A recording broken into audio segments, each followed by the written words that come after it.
You are now checking out the Win Podcast, where the everyday people are the celebrities. So let's get to know them.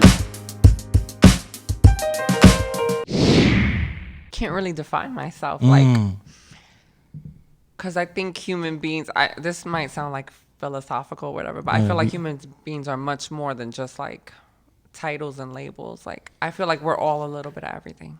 But I guess I would say an actress, a trans actress, Dominican, New York, born and raised, Brooklyn. Gunshots, bullet. I don't have the sound effects. Plenty of gunshots. What part of Brooklyn? Because I was from Brownsville. Oh, you were from Brownsville? Yeah, East New York. I was from downtown Brooklyn. Oh, okay, gotcha. But like in the 90s, it was awful. Yeah. I mean, it's still bad. They just put a couple Starbucks, but the bullets are still there. Not so frequently though, which is definitely gotten a lot better. But where my mom still lives and where I still go visit her in Brownsville. Oh, some places have. They haven't tried. got to those places. Yeah. They're like, we're gonna wait another, maybe 15, maybe never. I think it happens because like it's like deep in Brooklyn. Yeah. So it's like they kind of work their way. But every now and then I'll see a couple like Chinese people practicing like their yoga stuff, and I'm like, get away from here, get away, like you shouldn't be here. Or like I'll see like what's it called, the Mormons and stuff like that, and come and try to preach. That's a good sign, though. And I'm like, don't do that. Preach somewhere else. Like you're gonna get robbed. I think their faith in God.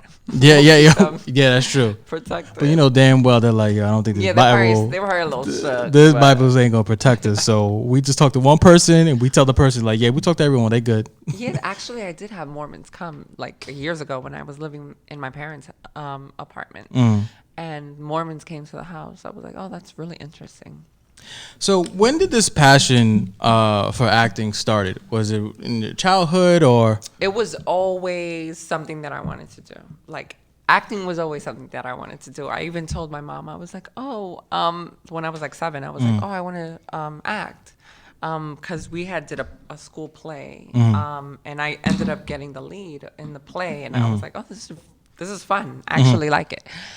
And she was like, no. Like most Hispanic parents are like, no, get a job. Get an office job from 9 to 5. Get money, get benefits, make your life. And I understand that mentality. So I kind of just was, even though I didn't do well in school anyways, because I was bad.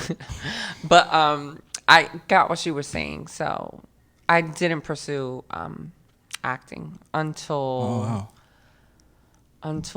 Saturday Church was actually my first film. Really? And my first audition. Are you serious? How old were you? Don't worry about it. Okay, so I would say 20s. I don't know. I'm just gonna I'm gonna say 20s. So then, at 7, you had the bug, and then you let it go, and then how? And there's this gap now. Huge gap. Yeah. And also, I didn't really see a lot of trans actresses. There was only like. Oh, it's fine. Sorry. You're good. Laverne, right? Like she was doing her thing. Like when I started my transition, but she was kind of like Candace Kane was another one. So there weren't many, right? And neither of them look like me. So like they're not Latin. So I don't know. I kind of didn't think it was like possible, but I don't know if you know anything about ballroom, but I know from like Paris is Burning. Paris is Burning, the documentary, so which I love. love. The legendary House of Extravaganza. Yes. I've been a member since 2007. That's dope. I have so many questions about that, like initiation. How do you get in? Like, yeah. So it's pretty interesting. It was kind of like Jose. The father, the current father right now, he was in Paris is Burning, but he's like a baby. Oh, really? Yeah. He also performed. I know he was performing with somebody else too. Well, they did music, right? Jose. I think he danced for Madonna. Yes. Yeah.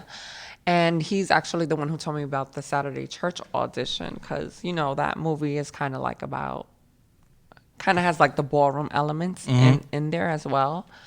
So he told us about it, and I was like, you know what? Let me just go and see. I didn't really think that I was going to get the parts. I was like, I wasn't really nervous the first time, but when I got the call back, then it was like, this is for real. I was shaking like a leaf, yeah. Because I actually was like, damn, I want this. And I feel like when you want something, like sometimes your nerves could get the better of you. Right. I still got the part though, so. So So he told you about the part, and then you went in for it. And how did you feel? Of course, you said Right. I had no agent, no Right. headshot, nothing. I feel like that would, in certain cases like that, sometimes the person that will hold them back from actually going through. You know why I went? Yeah, because it wasn't just extended to me. It was extended to my my house sisters. So I wasn't the only one going. India went, and then and a couple of other girls went too. So it was kind of like a group thing. And I think had I been alone, I would have not went. I'm pretty sure. Wow. So it was actually, then hearing stuff like that, you was meant to be there to get that part. The whole experience, it was meant. It was already put. What I find is so amazing is that you go there kind of like blindly, go, and it's like See what happens. See what happens, and shit happened. And I mean, when I got the script, I was like, I did want to do my best, so right. I kind of was like going over it and stuff. How did you feel when you found out, going through the whole process and finding out that you booked it? Like, did you feel like that 7-year-old, like, oh my God, like I want to act, like, and now I'm doing it? You know what? I didn't even think about that. But what I did think about was the fact that I had just quit my job, and I was like job hunting, and I couldn't really find anything. It's really hard for trans women to find work, like employment. And then I look good. You look good. No, you look okay, fine. right, Yeah. I will hire you for a job. So I couldn't get a job, and then I ended up leaving one prematurely because I felt like I wasn't growing in it. So it came like right on time. Like that blessing came right on time. How was the whole experience being on that movie, and being with people from your community as well? Yeah. I felt well. A lot of the cast members, they were already acting. I think me and India were like the only like newbies, and then MJ, this was like her first film, but everyone else already had experience in the industry. But I think they made me feel like comfortable. Like I was just myself. When I read the character, I felt like it was me back in the day. Gotcha. So I felt comfortable. Or me sometimes now. Right. When I be wilding out, whatever. Like I'm like, I could relate to that. So I didn't really feel like it was too much of a stretch. When did you realize, and you mentioned, you said the transition, and before we started the conversation, I told you, like, I want to have an honest talk because this is a world that I'm not familiar with, and I would like to be informed and not be ignorant or anything like that. I would like to know more and understand your story and everyone else's story, because when I saw the documentary Paris is Burning, I had so much compassion for the people that I saw there, and I always respected the LGBT community, because at the end of the day, we're all human beings, and I was sharing that with you. We all have the same emotions, the feelings, looking for love, looking to be accepted. We all have insecurities, doubt, fears. The list goes on. So for me to hate someone because of they choosing a lifestyle, I don't fucking understand it. I don't agree with it. It's dumb. But you should be informed and put yourself in their shoes. But a lot of people like to speak without educating themselves first. I think just people are really quick to shoot off at the mouth, and then when you present the facts, they're like, oh, I didn't know that. Well, maybe you shouldn't be talking. If you don't know something, ask questions. Right. But I don't know, I guess that's not the logic that a lot of people have. Or maybe they're willfully ignorant. There are people like that as well. It's true. And I think if they're religious, that adds like another layer of issues. So, I mean, fuck it, live your life. Like, whatever. People are going to say whatever they want. Exactly. When did you start your transition? I guess, like, when did you know that I'm different? I want to be, I want to follow a different path. I'm not part of this norm or what people want me to be, and I want to go move forward and make that change and whatever. So take me down that journey. I think when, I've always liked wearing dresses. I still wear them to this day. So I know, like, when my mom would take us all to church. My mom is actually a Jehovah's Witness. Oh, wow. So it was like very strict. We would go to church, and I'm like, oh, I want to wear a dress. I want to wear a dress. I want to wear a dress. It was like a big deal, and she would get so like frustrated. So around like 5, 6, I already knew that I was kind of different. Like I didn't see myself like the other, I guess the other boys. Right. And then, but I didn't think transitioning was possible. Like I didn't know. I was so sheltered. Right. So I'm in the hood. I'm religious. Yeah. So I really don't know what's going on in the world at all. And then when I was like 17, I came out as gay first to my parents. And then the more I hung around like gay guys, I was like, oh, I still feel like this isn't. Wow. I still don't feel that connection, like that sense of belonging. And then I knew that I was like, all right, let me transition. Even though it's going to be hard, I was like, let me just, like, I have to do it. I find that so, honestly, I find that so amazing and courageous and brave, because here you are taking the steps, right? And then still being honest to yourself, like, cool, I'm gay, I'm out, but I still don't feel connected. I still feel there's something missing. And I know what kind of like what that piece is. Should I go after it? Should I not? You know? Well, I ended up telling my mom, and I was like, when I had first came out as gay, she was like, oh, bueno, está bien, pero por favor no te viste como una mujer. That's the first thing that she said. But you see the dresses I like? Like, are you crazy? The heels that I want to wear? And I was like, no, of course not. I'm just gay. Yeah. But that wasn't the case. Like, and then like a few months later, I was like, listen, I actually am trans. Of course, they were like against it. Yeah. I had to fight tooth and nail for them to call me by my preferred gender pronouns, right, by the name that I was decided to give myself. But luckily, I have a good relationship with my parents. You know, they're I'm first generation here in the States. My parents are originally from DR. So the fact that they're from DR, my mom is religious, they still like accept me. Yeah. Like I know that I'm like blessed beyond. Right. Yeah. No, I mean, I want to, if I had the hand claps here, I would give them a hand clap for that too, because You better get yourself some little, you know, I know keyboard. I had that here, but I was like, yo, I normally don't have it. Like my boy hooked me up, but I was like, I don't know. But anyway, I'm going to give you a real hand clap, skin to Thank skin. you.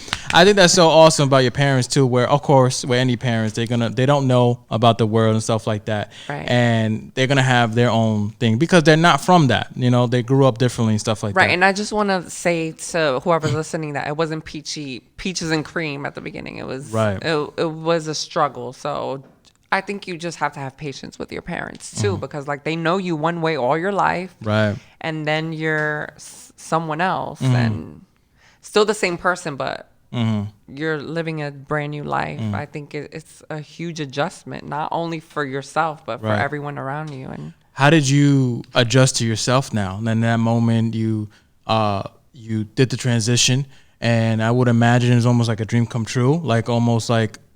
I was it's funny because it's like one of the happiest but loneliest times of my life. Explain, please. Well, I guess I was happy because I was going after what I wanted, like the vision that I saw for myself. But at the same time, I was losing a lot of friendships. Like my relationships with my family wasn't good. Yeah.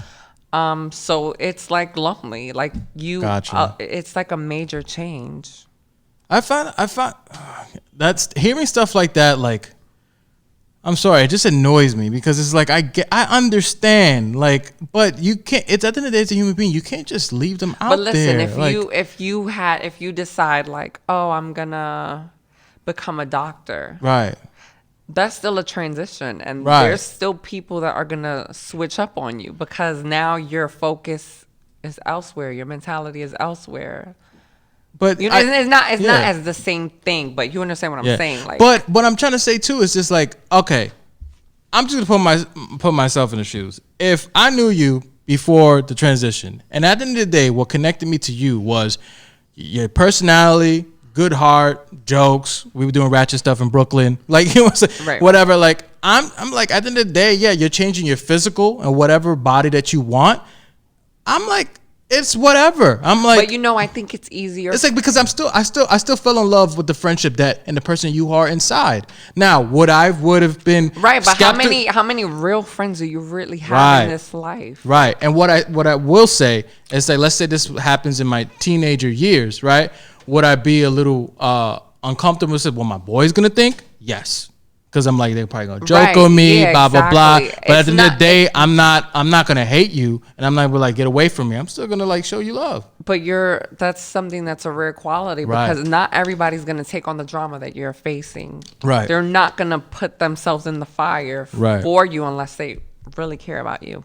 Did you And it's fine. I feel like there was people that I needed to lose. Like you outgrow people. Like you're in a different.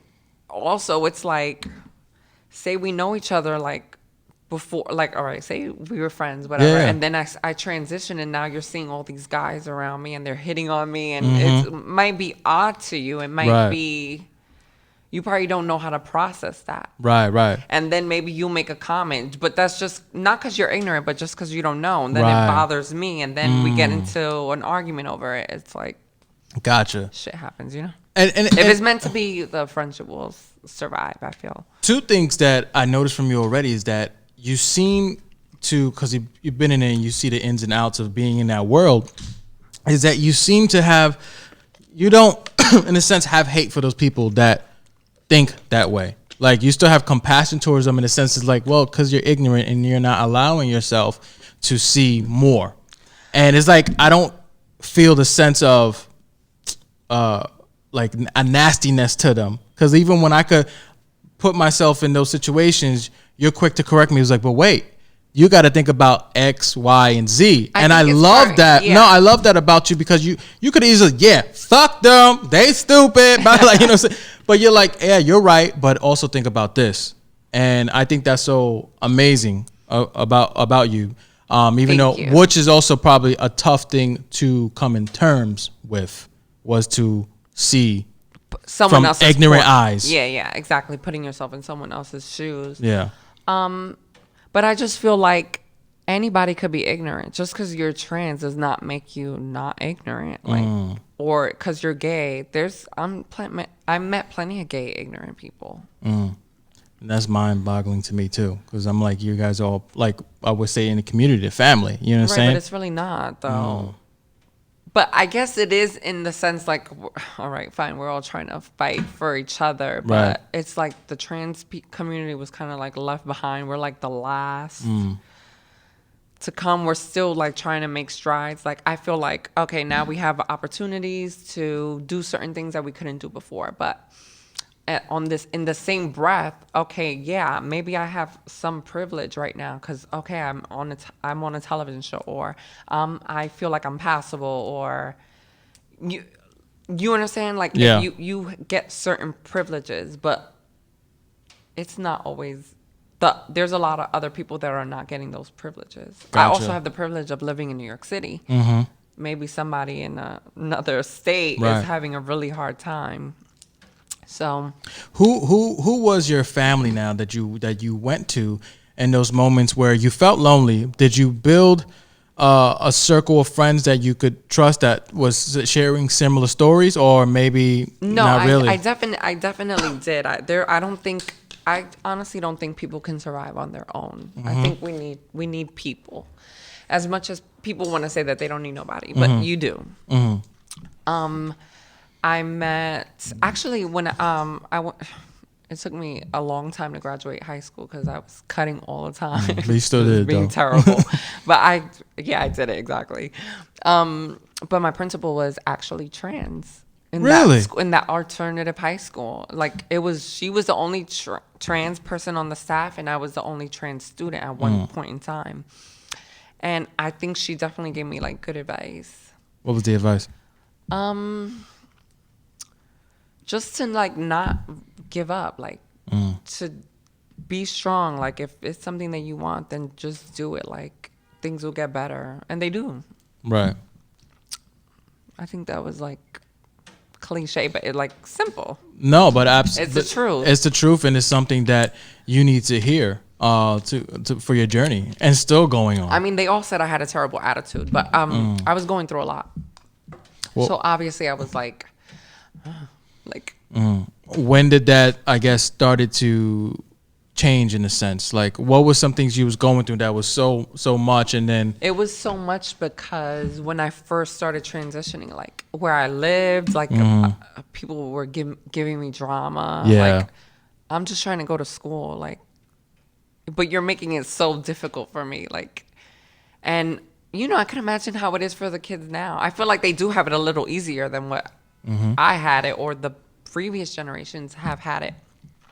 But yeah, it's not easy, especially like bullying and stuff. It's like, it's crazy. It makes you not want to go to school. Yeah. It makes it difficult to learn. You can't really learn in an environment where you feel unsafe.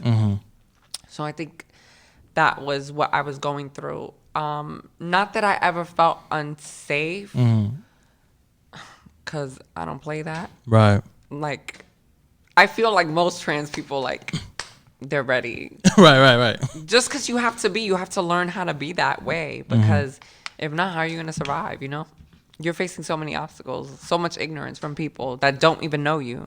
And it's kind of like being a celebrity. People say whatever they want to you, and it's like, you just kind of got to accept it, I guess. Yeah. What helped you to keep going and never giving up? Was there someone that you talked to, or something that you always thought about that, I know it's tough as hell right now, but I'm going to keep pushing? I just think that's my personality. Okay. I'm just not a person that will back down. Like, there's no point. I want to be free. You're not going to lock me down. I think also being a Sagittarius, we're very like strong-minded. Once we want something, like, we're very passionate people. So. How was now you transitioned and now you in that world, the dating world? How was that? Was that difficult, or Dating is so hard because I do meet like when I have had my regular jobs, like I would meet a lot of guys. And sometimes I would let them take me out without disclosing the fact that I'm trans. Also, it could be dangerous, so that's not something that I would recommend for people to do. But I just felt kind of like, I guess, confident enough in myself that I just put it in the sense like they're getting to know me. Yep. It's not like we're gonna have sex or kiss or anything like that. So I guess it's okay. And then I can just later on be like, oh, well, we're getting to know each other now that things are getting serious, because that is sensitive information too. Absolutely. How did you learn that on your own, as in, like, once you to have that conversation, like, I don't know, let's say about a month and a half in, like, hey, we gotta talk. How did the other person receive that? Was it a big issue, or? I usually didn't wait that long. Okay. Me, I would do like a date or 2 or 3 the most. Gotcha. While talking, but I don't think it would ever last like a whole month. Gotcha. And of course, I had experiences where, very few though, luckily, because things could have went really left. But in my experiences, they haven't been crazy. So now you are an actress. Your dream came true, and did you ever felt like a sense of like, man, yeah, I'm doing this for me, but there's a bigger picture out there where there was there's not so many people that I saw that look like me out there, but now I'm one of them. I'm one of those people in history that broke some barriers, that's on the screen, and now, in a sense, that hope that you have for yourself to keep on going, subconsciously you're giving hope to others. Right, without even realizing Exactly. it. Because, I'll get some DMs and they're like, oh, like I'm having a hard time in school, or like that they're having issues with people. It's like, you just got to keep going. Like, don't feed the negativity. Like, get away from it. It's not important at the end of the day. And as you get older, you're like, you start to think about like what's important, what's not. And like somebody's opinion, that's very low on the list. When did you reach that point? Like, fuck everyone and what they think. Like, what was the tipping point? It was like, yo. Once I started transitioning, that's when you have it like the worst, because like you're still at the beginning stages. You're not that passable. You're getting clocked. People are like, oh, like, and they're like trying to embarrass you and make a mockery out of you. Right. I think you get tough skin. I really. not to say that I wish that I never went through that, but I feel like it definitely has helped me a lot. Hell yeah. Hell yeah. Anyone who has to go, first of all, a person who just comes in as a human being first and just like they're saying I'm straight has their own difficulties and stuff like that.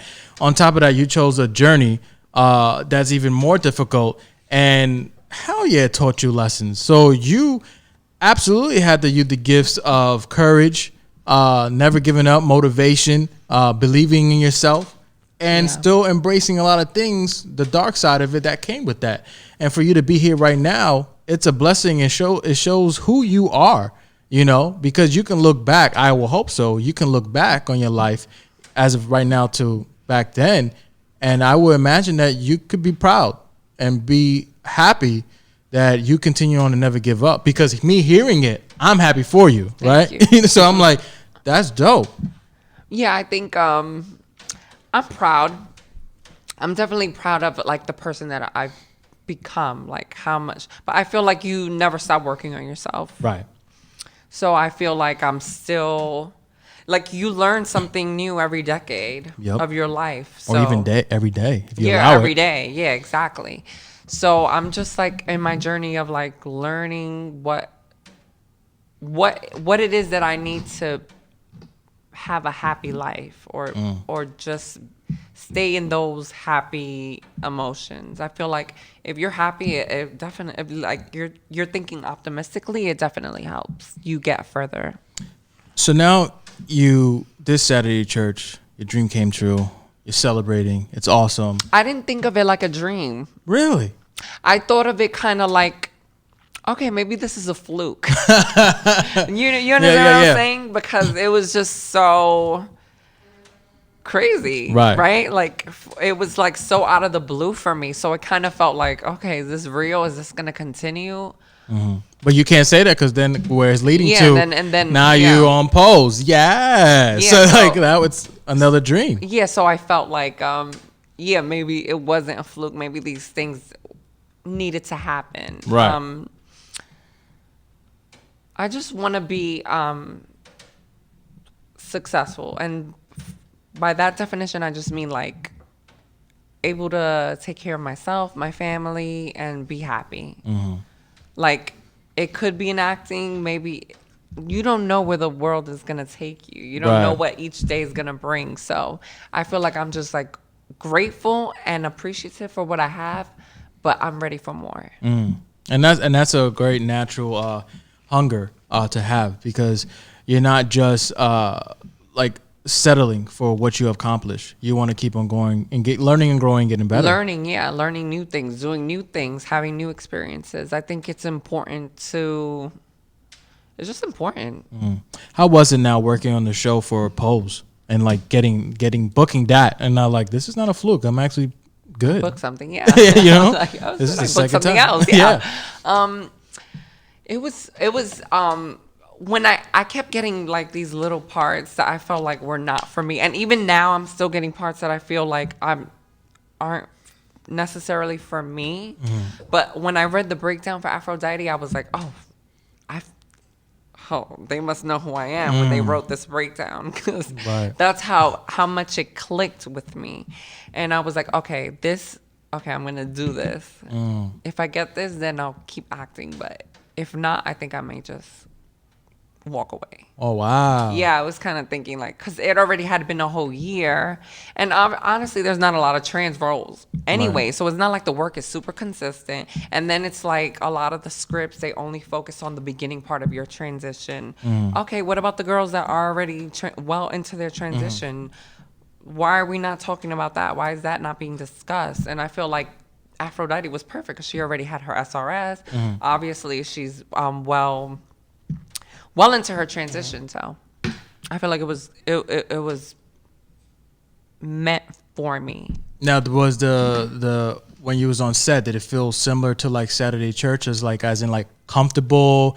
No, actually, it was nerve wracking because when I did Saturday Church, I had met the whole cast, the main protagonist on a couple of days before we started actually filming, but on pose, I'm just a reoccurring, which I didn't even know was going to be a reoccurring role. I thought it was just going to be like a one-day thing, like that one episode. Yeah. And But then you killed it, yeah, and then I then- ended up coming. They ended up bringing me back. I'm super thankful for that.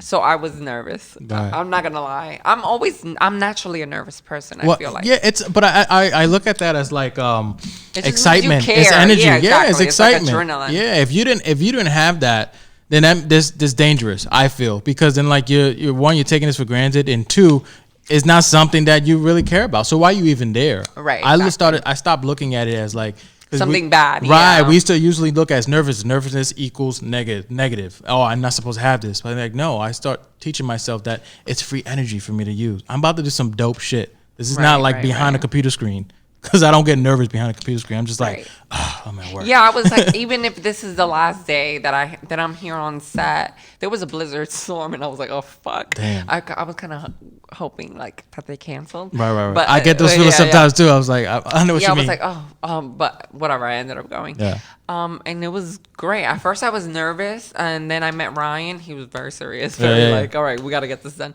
So I didn't really get like that formal introduction to him, but he directed me like a little bit, and then I just kind of like took over. Like, I don't know, something came over me, and I was just like, okay. Like, I just started living in that character, and like getting all this attention and like loving it, which is really not my personality at all. I'm actually like more, I don't want to say chill, but I'm crazy with people that I know, but with like strangers, I can be very reserved. Okay, so normally your personality, like, you're quiet to yourself. Yeah. Have a couple friends, but then you also have this other side when you're performing and when it's on stage that something comes out and Yeah, you take exactly. over. You know when the time to turn up. Exactly. I know when it's time to turn up. Yeah.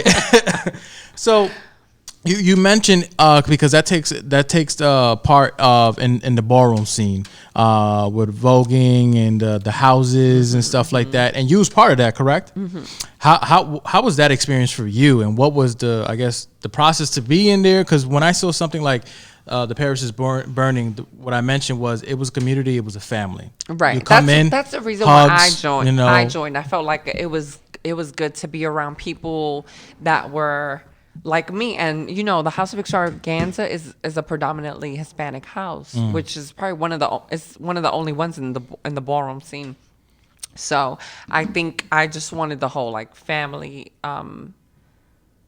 your family outside of your biological family. Like, you have someone to understand your lifestyle, what you're going through, and they can give you advice and stuff like that. And that's why I joined. It wasn't necessarily for me to like be seen in the ballroom, Yeah.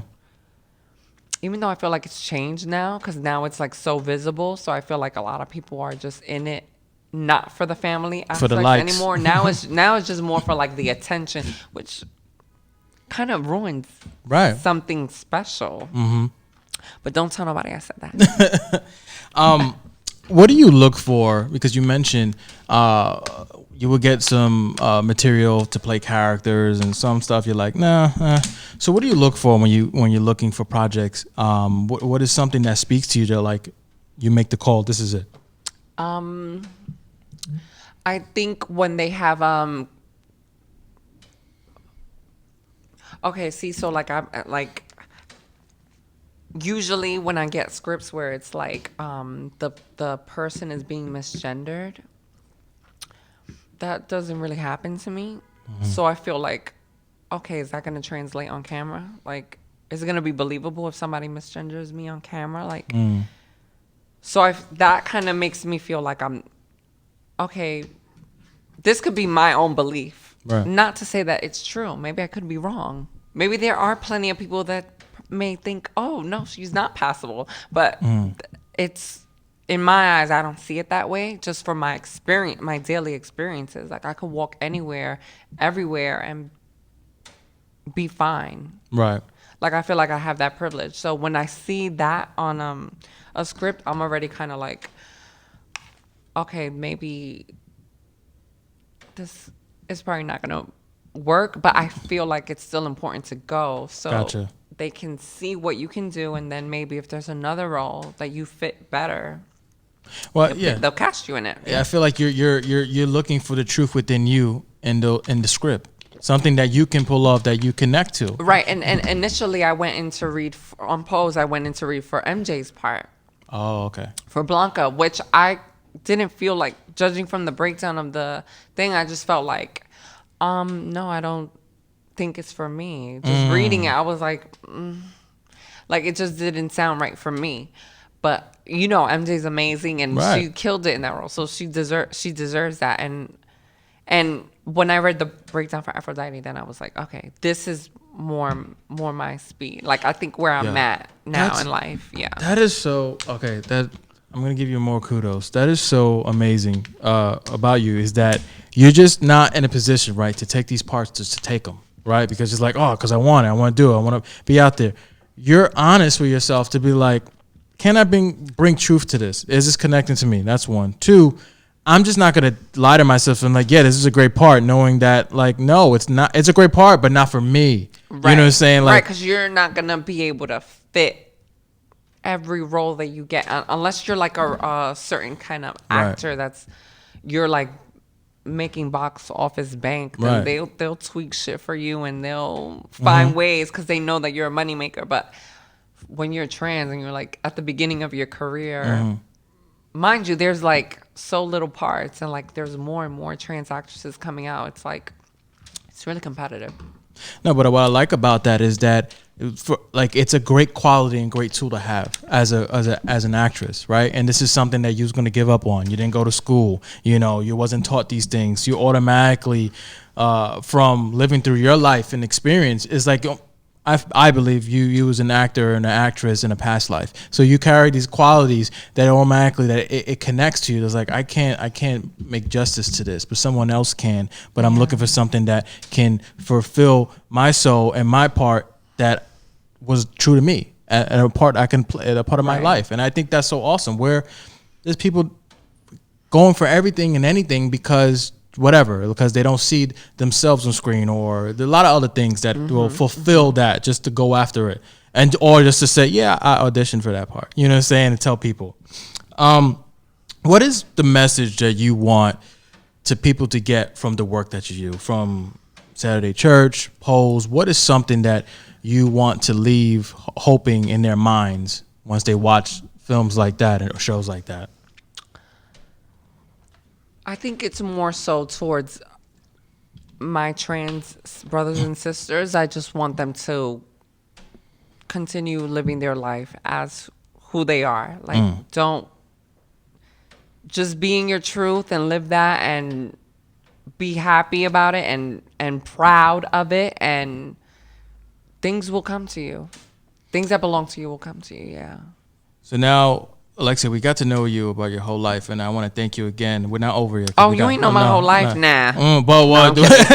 You said a little bit. I said a little bit. So we're going to move forward to like the different segments that I have in the show, in this episode. But once again, I just want to say thank you for sharing some of your life. I know there's more, and you didn't go in extreme details, but honestly, for me, it was more than enough, and you have shared more than you know. That's the reason why I wanted to come here, because I felt like my Instagram followers, they don't really know. I'm not one to really talk about myself in my captions or what I'm going through. Like, that's just not me. So I felt like this was like the perfect opportunity for whoever's interested to know a little bit more about me. That's so awesome. it was. I think it was beneficial. No, for thank me you. Too. Yeah, that's awesome. So the first segment is called "Let's Look Inside." Right? And the first question don't worry, it's fine. I'm not looking for something like super deep or whatever, but you'll see. Okay. So it's called Let's Look Inside. And the first question for that in that segment is, what in life is beautiful to you? What in life is beautiful to me? Yup. To you.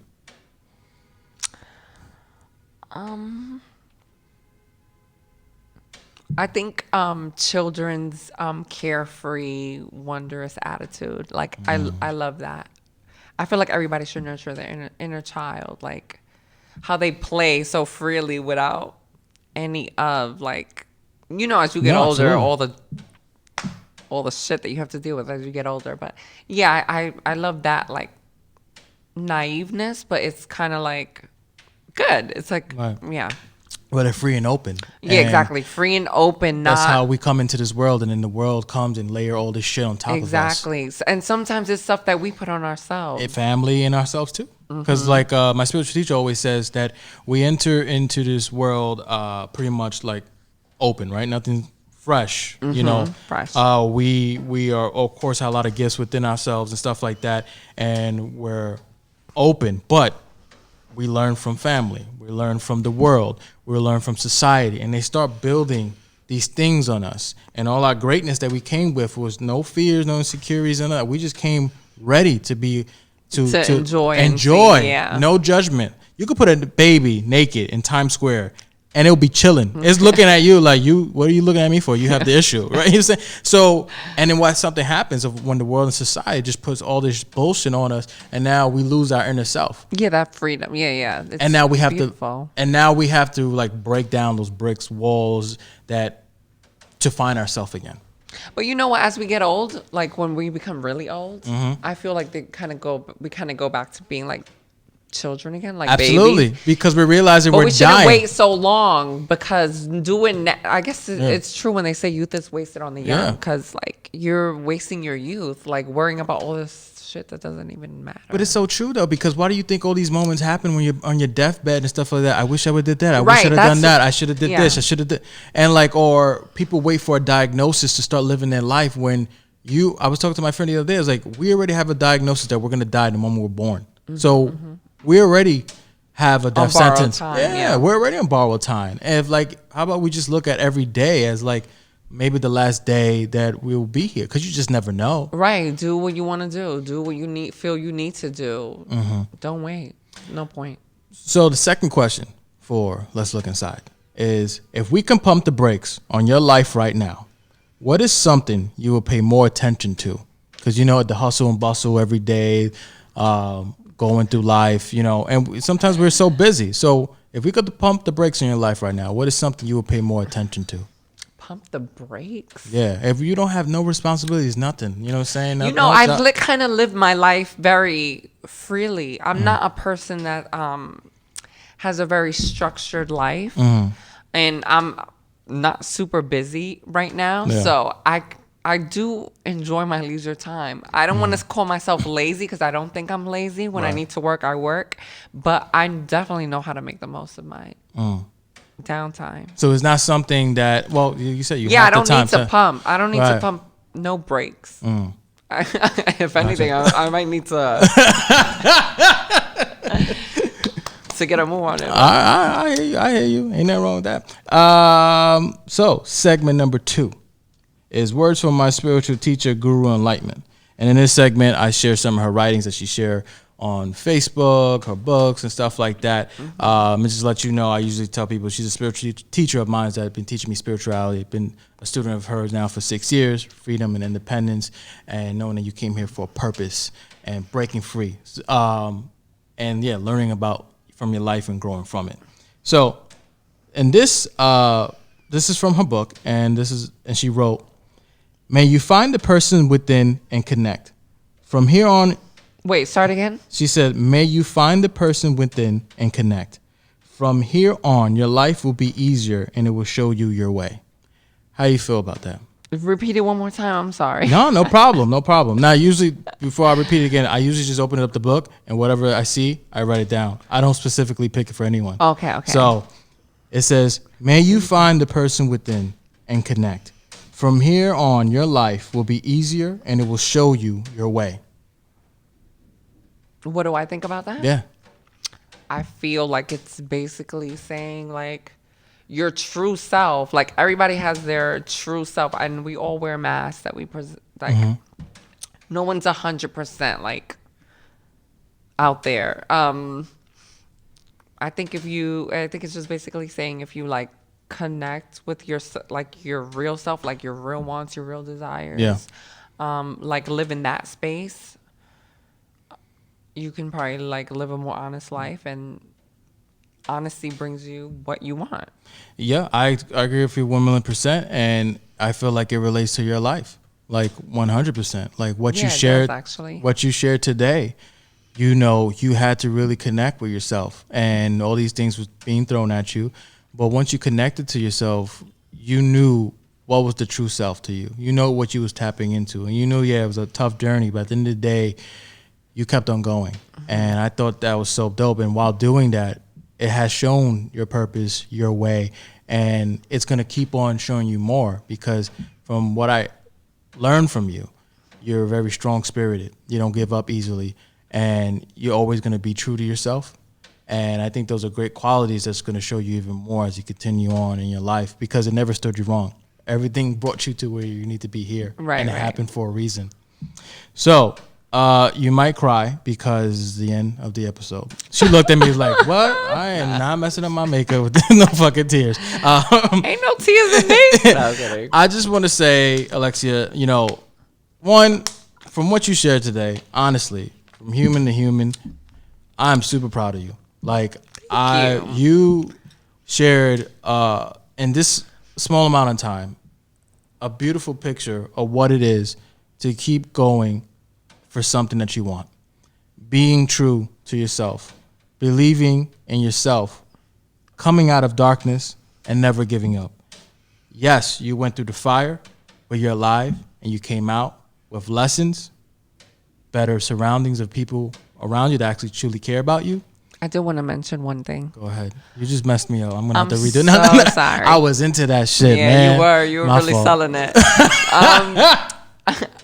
What I wanted to say was, All right, I'm going to stop you right there. I'm going to finish. Wait, No. Go. no, what I wanted to say was like, as you were talking, it brought something to my attention. Like, yeah, like I about the confidence thing. Like, I wasn't always 100% confident. I was a lot of the times when I'm in front of a camera, I actually get really nervous, but that's the thing. Like, you feel the fear and then you still do it anyway. Like, Right. yes, like that saying, you feel the fear, do it anyways. I really believe in that, because like, you know, sometimes that little barrier, fear, like on the other side of that is everything that you could ever dream of. Right. But you're letting that fear stop you. So that's just something that I wanted to say. No, that I I- wasn't always 100% like confident and believing in myself. Yeah, no, here's the thing, right? When people hear believing yourself, they automatically think, like, for me in this interview, I didn't get that at all. Okay. When people hear believing yourself and confidence, they automatically think like, oh, they always had that, or wow, they're so strong-spirited. Like, but believing in yourself comes with fears, Right, exactly. doubts, Insecurities. insecurities, and confidence. To me, is you overcame those things to know that you are worth it and you're going after it. So, and even in the story that you shared, yeah, there was moments that you shared that you was confident in certain things, but you also shared that there was a journey behind reaching this moment. Right. I gained confidence and strength and courage, yes, but what led to that? And I felt like when I'm saying that to you and like honoring you in a sense, doing that is because I knew, like, yeah, you didn't go in super details, but you went enough to know that the audience is not going to be dumb. They're like, yeah, it was a hard journey, and you explained that in a certain sense. And I think believing yourself, at the end of the day, that's what it still took, and the confidence came, and pushing through.